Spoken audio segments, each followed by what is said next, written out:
사랑하는 여러분들, 오늘 말씀은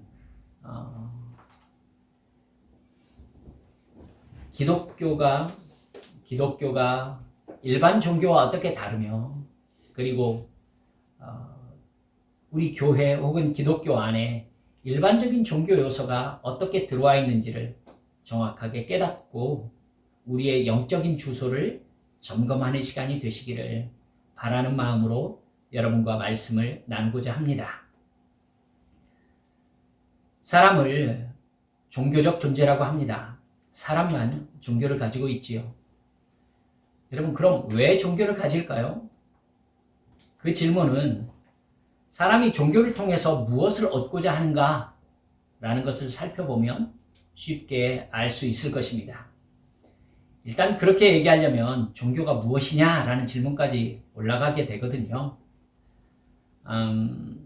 종교가 무엇이냐를 간단하게 설명하기는 참 어렵습니다. 초월적 존재, 영적인 존재에 대한 믿음을 가진 사람들의 종교 체제, 종교 형태, 또 문화적 체제, 이렇게 설명하는 사람들이 있습니다. 근데 이 세상에 있는 수많은 종교를 일반화시켜가지고 종교가 무엇이냐? 이거다! 라고 쉽게 대답할 수는 없습니다. 그렇다면 종교의 구성 요소를 보면 사람들이 종교를 통하여 무엇을 얻고 싶어 하는지를 짐작하는 게 가능하게 됩니다. 물론 고등종교에서부터 모든 사물에 영적인 존재가 깃들여져 있다고 말하는 샤머니즘, 애니미즘 이런 종교에 이르기까지의 모든 종교의 구성 요소를 단순하게 일반화시킬 수는 없어요. 하지만 적어도 종교다라고 하려면은 세 가지가 있어야 합니다. 첫 번째, 여러분 아시죠? 신이 있어야 합니다. 신이 있어야 됩니다. 두 번째는 내세가 있어야 합니다. 내세. 죽음 이후의 시간에 대한 이야기가 있어야 된다는 얘기입니다. 셋째, 신의 세계와 이 세상을 연결하는 세계관, 가치관을 기록한 경전이 있어야 합니다. 간단하게 정리해 볼까요? 종교라고 부르려면 세 가지 요소가 일단 있어야 되는데, 첫 번째, 신, 두 번째, 내세, 세 번째, 경전이 있어야 합니다. 여러분, 이 세 가지 요소 중에 눈에 보이는 것이 무엇입니까? 경전입니다. 신도 보이지 않고 내세도 보이지 않습니다. 이것에 대해서 기록한 경전이 있을 뿐입니다. 그래서 경전에 가장 중요하게 기록된 것이 뭐냐면 신이 무엇이냐, 어떤 신이냐, 그리고 그 신이 어떤 내세를 이야기하고 있느냐, 또 죽음은 무엇이냐라는 부분에 대해서 기록합니다. 또 신과의 관계를 맺게 하는 종교 의례는 무엇이냐, 그리고 그 신을 믿는 사람들이 이 세상을 살아가면서 지켜야 되는 도덕 규범은 무엇이냐, 이렇게 경전에 적혀 있습니다. 이런 종교적 요소들에 나타난 종교를 통해 인간이 얻고자 하는 게 무엇이냐, 이렇게 생각해 보면 여러분 뭐라고 대답할 수 있겠습니까? 이러면 문제가 확 보입니다. 여러분, 너무나 간단해요. 영생입니다. 그러니까 인간이 종교를 통해서 해결하고 싶은 가장 중요한 문제는 죽음의 문제인 겁니다. 죽음의 문제. 그러니까 종교의 목표는 죽음을 극복하는 것입니다. 인간이 가장 두려워하는 것이 죽음이기 때문이지요. 근데 본질적으로 어떤 종교도 죽음의 문제를 해결할 수는 없었습니다. 죽지 않은 사람이 있어야 되고요. 죽었다가 다시 살아난 사람이 있어야 되지 않겠습니까? 근데 여러분, 죽지 않은 사람이 없고 죽었다 다시 살아난 사람도 없습니다. 그렇기 때문에 죽음 이후의 상태를 증명하고 죽음에 대한 두려움을 없앨 방법이 없었던 겁니다. 여러분, 그렇다면은 사람은 죽지 않을 수 있다든가 아니면 죽음에 대한 두려움을 해결할 수 있는 방법이 없다는 것을 이미 알고 있다는 얘기가 됩니다. 이 사실을 현대인만 알겠습니까? 여러분, 고대인도 죽음의 문제를 해결할 수 없다는 것을 잘 알고 있었습니다. 죽음의 두려움을 해결할 수는 없었어요, 인간이. 그럼에도 불구하고 계속해서 종교를 가지는 이유는 무엇일까요? 종교를 가져도 죽음의 문제를 해결할 수는 없다고 이미 판명이 났잖아요. 근데 왜 종교를 계속 가지는 것이죠? 죽음의 문제를 해결할 수는 없지만 뭐라고 얘기를 할 수 있느냐면 뒤로 물러나서 죽음의 문제를 인간이 이해할 만한 지식으로 단순화하는 욕구는 있기 때문입니다. 그러니까 죽음의 문제, 죽음이 이거다 라고는 말을 해야 최소한 종교의 목적을 달성하지 않겠습니까? 그래서 모든 종교는 선한 양심의 기준을 따라 다른 사람에게 선을 베푼 사람은 신이 죽어서 영원히 부족함 없는 행복을 누리게 해준다. 이렇게 알 수 없지만 정리했습니다. 알 수 없지만. 그렇게 죽음의 문제를 간략하게 정리한 종교의 두 번째 목적이 무엇이겠습니까? 자, 그런 신이 있다면 그 신의 도움을 받아서 내가 가진 욕망을 이룰 수 있겠다라는 생각을 하게 된 것입니다. 이 세상에 사는 동안 신이 주는 도움을 받아서 돈과 권력을 차지하는 것이 목적이 된 것입니다. 그 목적을 이루기 위해서 선을 행하는 것을 넘어서서 각 종교의 독특한 종교 의식을 만들어서 신을 달래거나 신을 감동시켜서 신의 도움을 받기 위해 노력하는 종교 제도를 만든 것입니다.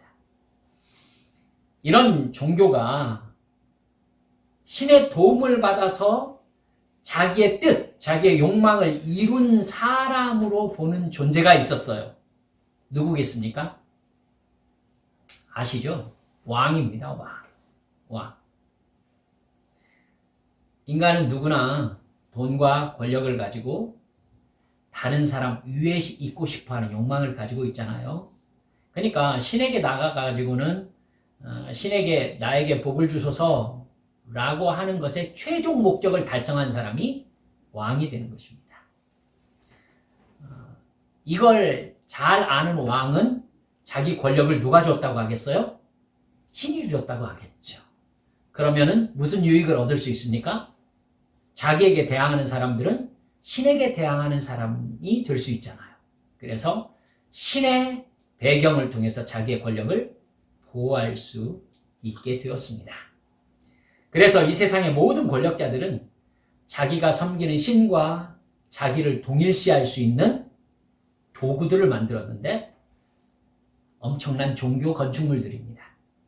그리고 종교적 상징들, 우상들입니다. 이래서 국가 종교를 만든 것입니다. 그래서 자기가 국가 종교의 수장이 된 것이죠. 그렇게 국가 종교가 생기면은 권력자가 신과 동일시됩니다. 그래서 신이란 인간에게 돈과 권력, 힘을 주는 종교가, 힘을 주는 존재가 된 것입니다. 신이 인간의 욕망에 봉사하는 존재가 된 것이죠. 이 세상 모든 종교의 신화가 그렇게 만들어졌습니다. 이제 종교의 목적은 자신이 해결할 수 없는 두려움을 가진 사람들이 신의 도움을 받아서 두려움을 극복하는 것. 그리고 자기 힘으로 이룰 수 없는 욕망을 가진 사람들이 신의 도움을 받아서 자기 욕망을 이루는 것입니다. 이게 종교의 목적입니다. 그래서 금욕을 포함해서 각 종교가 가진 예배의식, 종교의식들 모두 어려운 상황을 극복하게 해달라는 요구나 내가 바라는 돈과 권력을 달라는 의미입니다. 따라서 종교적 상징들, 그 종교가 가지고 있는 어떤 종교적 상징들, 이 상징들은 신이 어떤 능력을 가진 존재인지를 나타내는 증거가 됩니다. 예를 들어 얘기해 볼까요? 왜 불교의 부처에는 왜 늘 금칠이 되어 있을까요? 어렵지 않게 알 수 있겠죠? 부처에게 바라는 것이 금이기 때문입니다. 왜 성경에 나오는 느부갓네살을 비롯해서 모든 종교의 우상들은 무섭고 큰 모습으로 제작되었을까요? 그 우상들에게 바라는 것이 다른 사람들이 나를 무서워할 수 있는 힘과 권력이기 때문입니다. 따라서 왕은 그 신에게 가장 많은 돈과 권력을 받은 사람으로서 신의 대리인이 되어가지고 숭배의 대상이 됩니다. 여러분, 신약시대까지 모든 왕이 이러한 배경 속에서 자기의 왕권을 누렸습니다. 로마의 황제도요. 이제 두려움을 가진 사람은 종교를 찾습니다. 욕망을 가진 사람도 종교를 찾습니다. 신을 직접 만날 수 없으니까 보이는 우상을 만들어서 신의 형상이라며 신격화합니다. 그리고 그 신을 숭배하는 종교의식의 집전자를 신 대신 찾습니다. 승려, 무당, 제사장, 또 죄송합니다. 잘못된 목사들. 그들은 두려움에 신의 도움을 기대하며 찾아온 사람들에게 보수를 받고 그럴듯한 의식을 행해서 신이 도와줄 것이라면서 두려움을 해소해 줍니다. 욕망을 이루고자 하는 사람이 찾아와도 일정한 보수를 받고 역시 신이 도와줄 것이라면서 욕망을 가진 사람들의 불안을 달래줍니다. 그래서 여러분, 종교를 가진 사람들이 왜 그 종교를 가지고 있냐고 물어보면 가장 많이 대답하는 대답이 뭔지 아십니까? 마음의 평안을 얻기 위해서입니다. 여러분, 마음의 평안은 언제 얻죠? 두려움이 해소되면 얻습니다. 그리고 욕망이 해소되면 얻잖아요. 여러분, 그러니까 마음의 평안을 얻기 위해서 종교를 가진다라는 것에 상당히 인간의 이기적인 동기가 숨어 있다는 것을 여러분 눈치채셔야 합니다.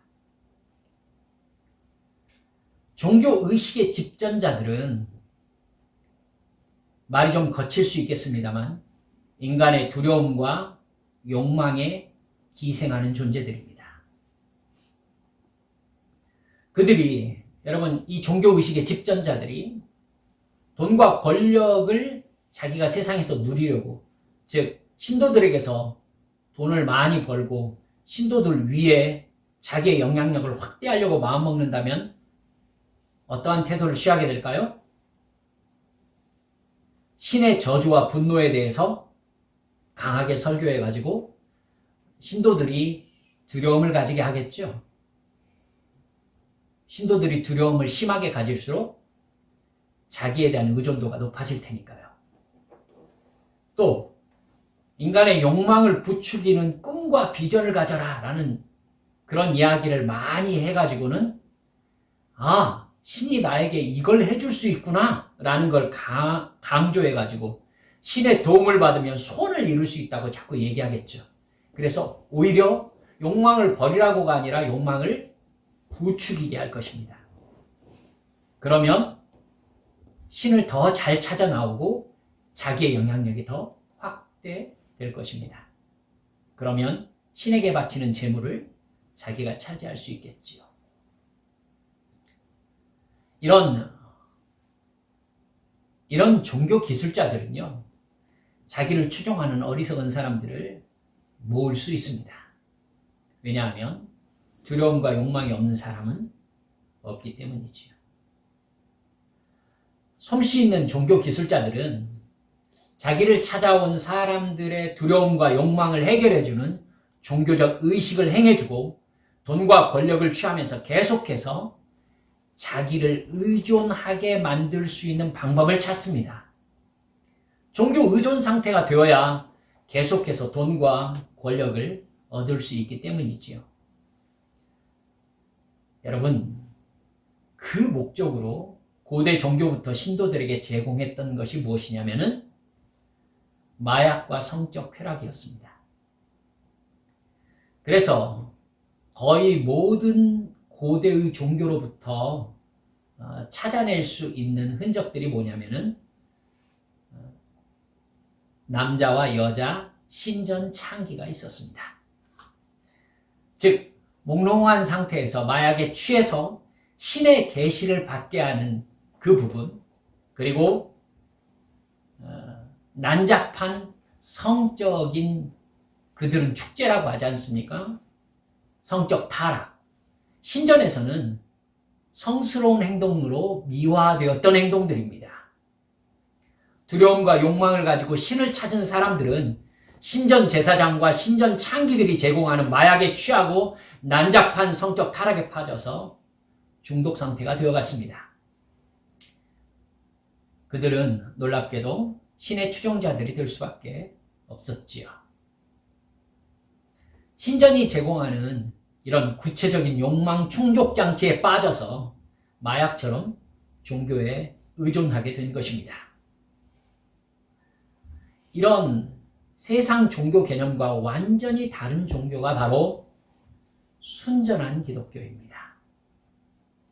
순전한 기독교라고 하니까 영어로 하면 Real Christianity입니다.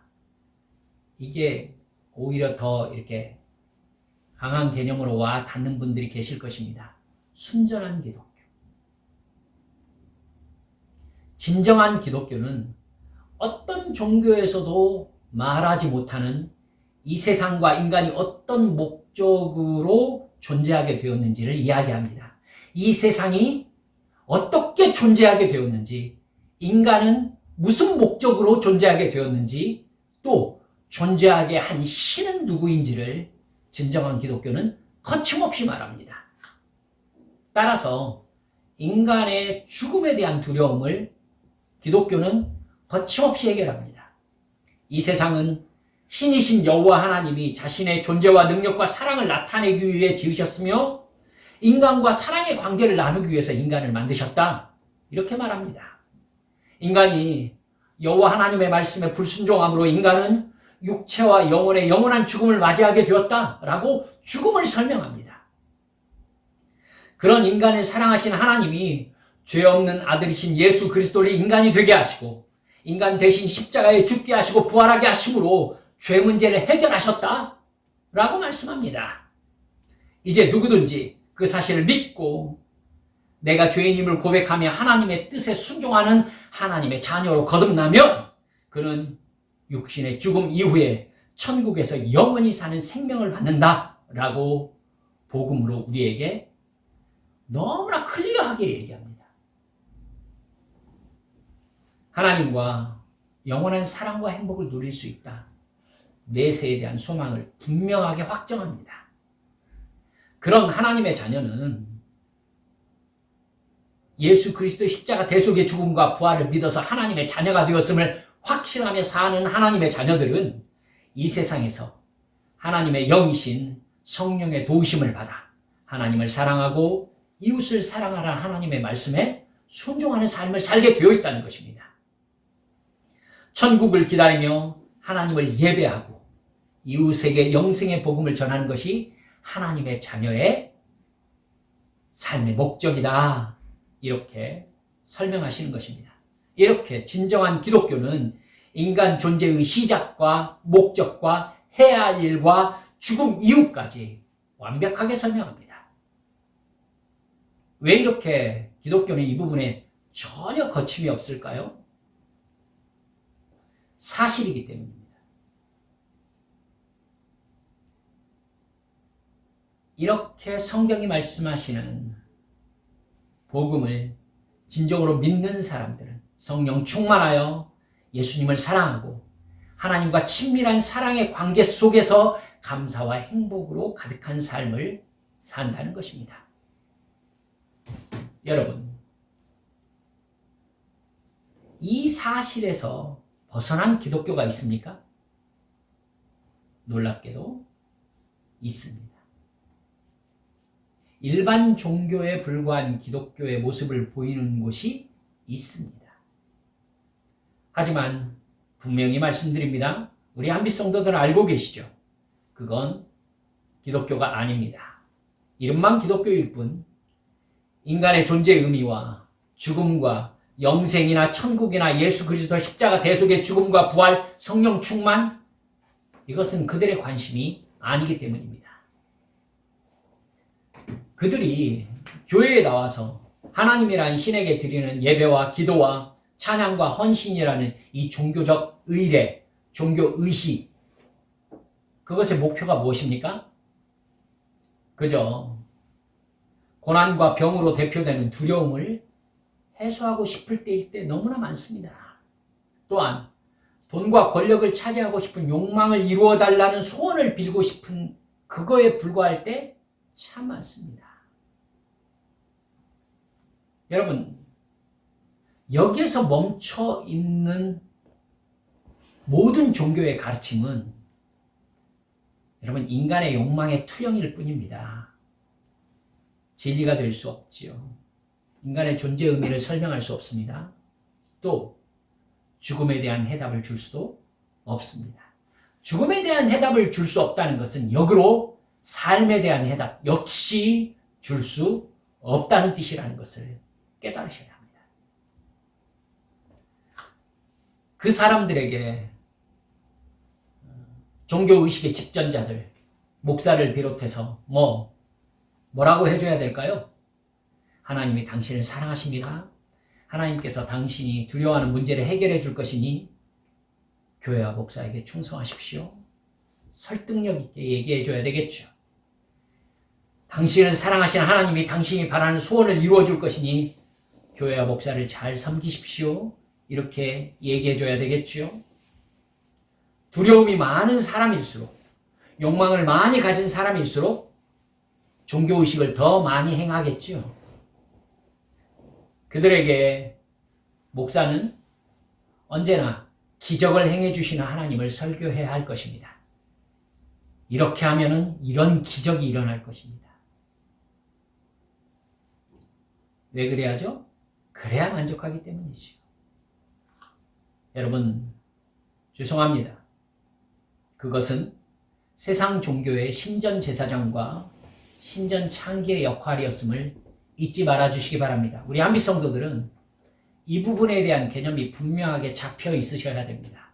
그래야 믿고 구원받는 기독교와 일반 세상 종교를 구별하실 수 있으십니다. 여러분, 세상 욕망으로 가지게 된 모든 종교의식은 제가 앞서 말씀드렸듯이 인간의 두려움과 욕망에 기생하는 것들입니다. 그것은 엄밀히 얘기하면 사실이 아니기 때문에 종교적 사기지요. 마약과 같습니다. 돈과 권력을 탐하는 타락한 종교 지도자들이 거의 대부분 성적 타락의 모습을 함께 보이는 것은 절대 우연이 아닙니다. 하나님께서는 절대로 그런 세상 종교 개념을 가진 사람과 교회와 공동체에 함께 계시지 않습니다. 그들이 믿는 것은 하나님이 아니기 때문입니다. 하나님을 믿는다는 것은 하나님께서 나를 지으신 주인이심을 믿는 것입니다. 죄인인 나를 사랑하셔서 나 대신 예수 그리스도께서 십자가에서 죽으시고 부활하셔서 내 죄를 대속하셨다는 것을 믿는 겁니다. 그래서 이제 십자가 대속의 죽음으로 나를 사신 하나님이 나의 주인이심을 믿는 것이죠. 그리고 이 세상 마지막 날에 예수님께서 심판주로 재림하셔서 이 지구의 역사를 끝내시고 영원한 하나님의 나라가 이루어질 것을 믿는 것이 예수 믿는 하나님의 자녀의 믿음의 정체입니다. 하나님은 어제나 오늘이나 영원토록 창조주시며 구원주시며 심판주이심을 믿으시기 바랍니다. 주인이시기 때문에 인간의 이익을 위해서 봉사하는 우상이 아닙니다. 따라서 하나님을 이용해서 자기 두려움을 해결하고 욕망을 해결하는 동기를 가지고 종교 행위에 열중하는 사람은 구원받은 사람이 아닙니다. 그들이 믿는 것은 이름만 하나님 예수님일 뿐 우상이지요. 여러분, 나는 왜 교회 다닙니까? 나는 정말로 예수님을 믿습니까? 나는 회개하고 거듭났습니까? 나의 주인은 정말 하나님이십니까? 나의 옛사람은 예수님과 함께 십자가에 못 박혀 죽었습니까? 그래서 나를 진정으로 구원하신 하나님의 말씀에 복종하며 하나님의 성령의 인도하심을 따라 사는 것이 나의 기쁨이 되었습니까? 나는 예수님을 진정으로 사랑합니까? 지금 죽어도 천국에 갈 믿음을 가지고 계십니까? 신명기 말씀은 그런 의미에서 주인이신 하나님께서 우리에게 주신 엄중한 부탁이 들어있는 말씀입니다. 여러분 곧 신명기 진도를 나가시게 될 텐데요.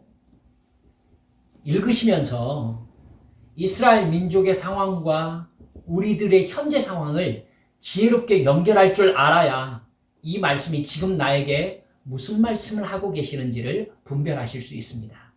제가 한번 연결해 볼까요?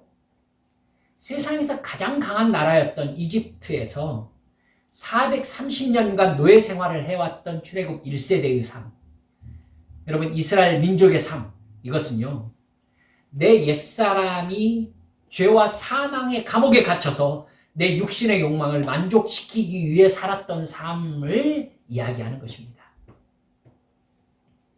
그러니까 예수를 믿지 않은 채 죄와 욕망, 그것에 따라 살다가 영원한 죽음을 당할 수밖에 없는 인간의 운명을 상징하는 것이 바로 430년 동안 이집트의 노예 생활을 했던 이집트가 상징하는 것입니다. 이스라엘 민족이 상징하는 것입니다. 이스라엘을 압제한 파라오는 그럼 뭐가 되겠습니까? 죄를 지을 수밖에 없도록 내 육신의 욕망을 사로잡고 있던 사탄의 상징이 바로 파라오의 상징입니다. 이스라엘 민족이 홍해를 건너서 이집트를 탈출했다는 것은 예수 그리스도를 믿음으로 죄와 사망의 감옥에서 벗어나 생명의 성령의 법으로 살아가는 삶을 출발했다는 의미입니다. 이집트의 파라오는 탈출한 이스라엘 민족을 강제로 이집트로 끌고 가지 못했지요. 사탄은 마찬가지로 나를 강제로 죄를 지을 수밖에 없는 죄와 사망의 법으로 가둘 수 없습니다. 그 욕망으로 나를 무조건 끌고 갈 수는 없어요. 그러나 이 부분이 갈등입니다. 이스라엘 민족이 끊임없이 하나님의 말씀을 거역하고 이집트로 돌아가자라고 합니다. 이건 나 역시 예수님을 믿고 예수님과 동행하는 삶을 싫어하면서 내 육신의 욕망대로 살고 싶다면서 내 육신을 만족시키는 옛사람으로 돌아가려고 할 수 있다는 것을 의미합니다. 이스라엘 민족은 결국 하나님의 말씀인 율법을 받고 만나와 외출하기와 물과 생활 필수품들을 하나님께 받으며 살았음에도 불구하고 모든 것이 부족하다면서 하나님을 원망하고 불평하다가 가나안으로 들어가지 못하고 광야에서 죽습니다. 마찬가지로 우리들 역시 교회를 다니며 하나님의 보호하심과 도우심을 받으며 살면서도 모든 것이 부족하다며 감사하지도 못하고 하나님을 주인으로 섬기지도 않고 옛사람의 욕망을 이루려고 산다면 영원한 멸망을 받을 수밖에 없다는 것을 우리에게 가르쳐주고 있는 모습인 것입니다. 이런 법칙을 깨닫고 오늘 본문 말씀을 보세요. 하나님이 광야에서 죽은 출애굽 1세대의 자녀들인 출애굽 2세대들에게 하고 있는 말씀입니다. 22절부터 보면 여호와께서 우리의 목전에서 크고 두려운 이적과 기사를 애굽과 바로와 그의 온 집에 베푸시고 우리 조상들에게 맹세하신 땅을 우리에게 주어 들어가게 하시려고 우리를 거기에서 인도하여 내셨다. 이집트에서 구원하신 하나님의 능력에 대해서 말씀하고 있습니다. 그런데 24절에 그렇게 이스라엘을 이집트에서 하나님께서 놀라운 권능으로 인도해 내신 이유가 있다 라고 얘기합니다. 우리의 시각으로 바꿔볼까요? 사탄과 죄와 사탄과 죄의 노예로 살던 나에게 예수 그리스도의 대속의 죽음과 부활을 믿게 하심으로 회개하여 거듭나게 하신 이유가 있다는 것입니다. 그 이유가 24절, 여호와께서 우리에게 이 모든 규례를 지키라 명하셨으니 이는 우리가 우리 하나님 여호와를 경외하여 항상 복을 누리게 하기 위하심이며 또 여호와께서 우리를 오늘과 같이 살게 하려 하십니다. 이스라엘 민족을 구원하신 까닭은 하나님의 말씀에 순종함으로 하나님께서 주시는 복을 누리며 하나님과 사랑의 관계 속에서 행복하게 살게 하시기 위함이라 이렇게 말씀합니다. 우리를 구원하신 까닭 역시 성령께서 깨닫게 해주시는 말씀에 순종함으로 말미암아 하나님과 사랑의 관계 속에서 살아가면서 하나님이 주시는 영적인 행복과 육적인 복을 누리게 하기 위해서라는 것입니다. 25절에서는요. 우리가 그 명령대로 이 모든 명령을 우리 하나님 여호와 앞에서 삼가 지키면 그것이 곧 우리의 의로움이라 할지니라. 우리도 역시 나를 구원하신 예수 그리스도의 십자가 대속의 죽음과 부활을 믿고 성령께서 깨닫게 하시는 대로 순종하는 삶을 살기만 하면 나는 성령께서 거하시는 집이 되고 하나님의 자녀가 되고 하나님의 복을 받을 그릇이 되어서 하나님과 깊은 사랑의 관계 속에서 행복하고 기쁜 삶을 살게 된다는 것입니다. 여러분, 이렇게 우리 주님을 믿고 따르며 순종하며 주님과 동행하는 삶의 기쁨에 보장된 하나님의 말씀들이 우리에게 분명히 있습니다. 그럼에도 불구하고 우리는 우리의 욕망에 빠져서 그저 내 뜻을 이루려고 교회에 찾아 나오고 종교 행위를 하는 때가 얼마나 많은지 모릅니다. 그런 한국교회의 모습이 교회에 대한 신뢰를 땅에 떨어뜨리고 말았습니다. 이게 얼마나 큰일입니까? 세상 사람들이 예수의 이름을 욕되게 이야기하는 책임이 성도와 교회에 있다라는 것입니다. 여러분, 이 부분에 대해서 우리 한빛 성도들은 주님 앞에 무릎 꿇고 회개할 줄 알아야 합니다. 그래야 합니다. 그래서 우리는 나의 두려움의 문제, 욕망의 문제를 해결하려고 예수 믿으면 복받아 겨우 이러한 삶을 살려고 교회 다니는 게 아니라 나에게 영생을 주시기 위해서 하나님의 아들 예수 그리스도께서 십자가에 못 박혀 죽으셨다는 이 진정한 복음을 내 안에 받아들여서 1만 달란트 탕감받은 그러한 감격과 기쁨에 사로잡혀서 늘 감사하는 것이 당연한 거듭난 주의 백성으로 살아가야 되는 것이 마땅한 우리의 삶이라는 것을 우리 한빛 성도들은 절대로 잊지 않아야 되는 것입니다. 이게 진짜 예수 믿는 사람의 행복과 만족입니다. 그렇게 살면 하나님께서 무엇을 약속하십니까? 이 모든 것을 너희에게 더하여 주시리라. 하나님이 너의 신인 것을 내가 너에게 증거하리라. 네가 영원토록 복을 받게 해주리라. 말씀을 정리합니다. 한국 교회에 회개의 불길이 일어나기를 저는 날마다 간구하고 있습니다. 정말 많은 교인들은 구원과 영생과 천국과 순종에 관심이 없습니다. 예수 그리스도의 십자가의 부활과 성령의 임재하심에 관심이 없습니다. 그들의 관심은 나의 어려움이죠, 그죠? 나의 힘든 일. 그래서 그런 마음으로 교회에 나오는 사람들은 뭘 바랍니까? 위로를 바랍니다. 격려를 바랍니다. 도움을 바랍니다. 하나님 앞에서 자기의 인생이 불쌍하다고 토로하고 싶습니다. 성령님의 임재하심이 없는 그러한 자리에서는요, 사탄은 두려움과 욕망을 무기로 교인들의 정신세계를 지배하려고 합니다. 그런 사람들에게 정말 많은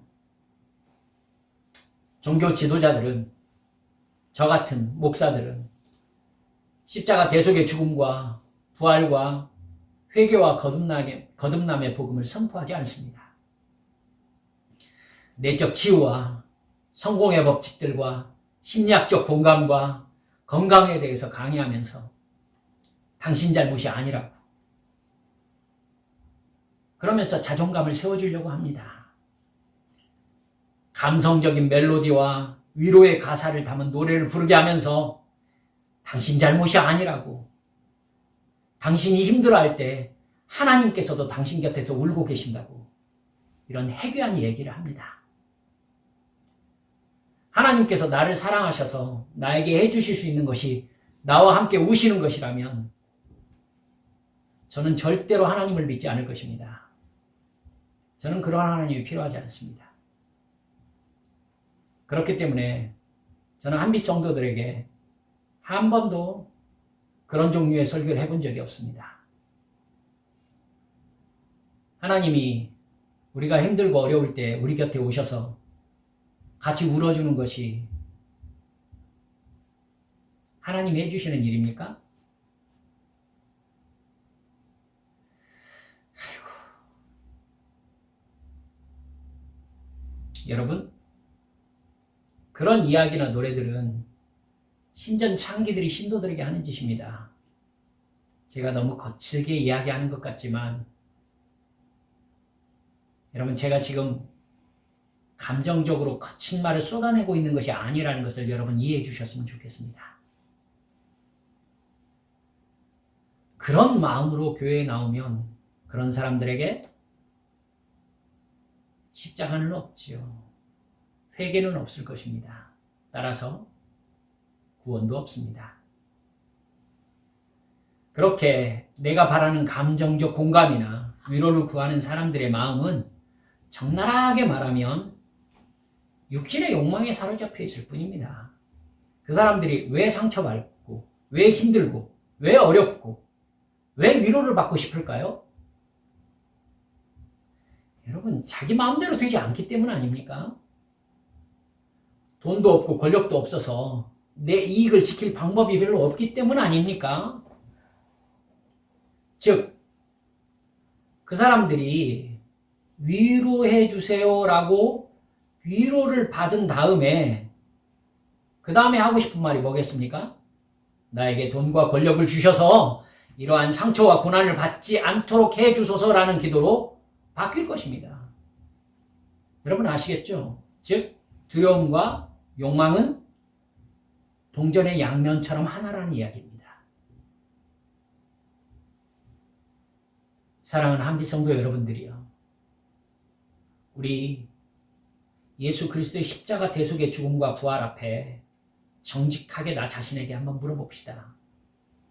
나는 왜 교회에 다니고 있습니까? 나는 교회에서 무엇을 얻기를 바랍니까? 세상 종교인들과 별로 다름이 없는 동기로 교회를 다닌다면 여러분 정말로 정신 차려서 목숨 걸고 회개하고 예수님을 믿어야 됩니다. 목숨 걸어야 된다는 얘기를 제가 왜 하는지 여러분은 아실 것입니다. 여러분, 육신의 목숨보다 훨씬 더 중요한 것이 영생이기 때문입니다. 우리 영생 받아야 되지 않습니까? 천국 가야 하지 않습니까? 예수님 제대로 믿어서 거듭나야 되지 않습니까? 구원 받아야 되는 거예요. 여러분, 이 진정한 복음과 거듭남의 비밀을 성령의 역사가 지금 나와 함께하고 있지 않다면 우리는 구원 속에서 살아가고 있는 사람이 아니라는 뜻입니다. 우리 한빛의 가족 여러분들, 성경 읽고 있고 날마다 시간을 정해서 기도하고 계십니다.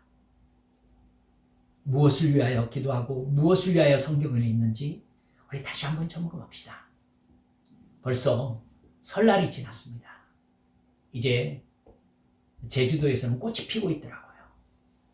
시간이 무지무지하게 빨리 지나가고 있어요. 우리의 인생 무엇을 위해 살아야 합니까? 우리 초기에 내가 2022년 어떤 믿음으로 살아야 될 것인지 점검합시다. 올바른 믿음을 가져서 회개하여 거듭난 하나님의 자녀답게 멋쟁이 크리스찬으로 성령 충만한 삶을 사시기를 우리 주 예수님의 이름으로 축원합니다. 사랑하는 여러분들, 이 시간 우리 함께 기도합시다.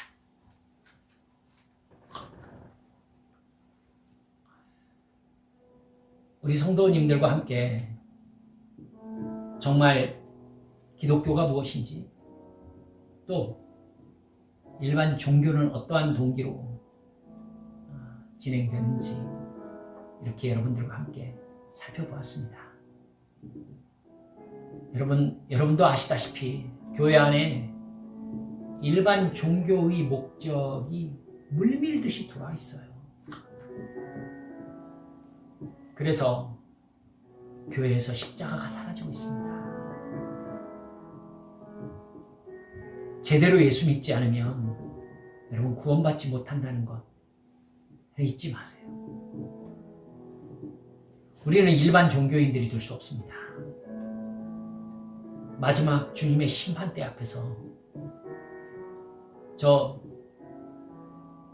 혹시 누군가 저를 바라보면서 목사님 왜 그렇게 나에게 가르쳐 주셨냐고, 이 원망을 저는 듣고 싶지 않습니다. 여러분, 저와 같이 신앙생활 하는 이상 저에게 이 이야기를 반복적으로 듣게 되실 것입니다. 사랑하는 여러분들, 정말 예수 제대로 믿읍시다. 그래서 구원받은 사람답게 사십시다. 이 시간 기도하면서 주여, 내가 예수님 십자가 대속의 죽음과 부활을 제대로 믿어서 성령의 이끄심에 순종함으로 말미암아 이 세상 끝날까지, 나의 인생이 맞춰지는 날까지 하나님의 자녀다운 삶을 살아낼 수 있게 역사해 주시라고 시간 주님 앞에 함께 통성으로 기도하시겠습니다. 기도합니다. 아버지 하나님,